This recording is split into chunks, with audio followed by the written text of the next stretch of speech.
ఆంధ్రప్రదేశ్ రాష్ట్ర బ్రాహ్మణ పెద్దలకు, బ్రాహ్మణోత్తములకు, బ్రాహ్మణ సోదరీమణులకు విజ్ఞప్తి.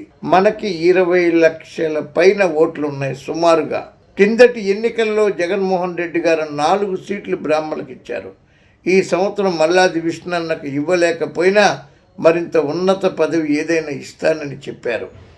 రఘుపతి గారికి ఇస్తున్నారు. మరి ఇంత చెప్పిన పవన్ కళ్యాణ్ గారు ఒక్క బ్రాహ్మణులకి సీటు ఇవ్వలేదే? చంద్రబాబు నాయుడు గారు ఒక్క సీటు కూడా బ్రాహ్మణులకి ఇవ్వలేదే?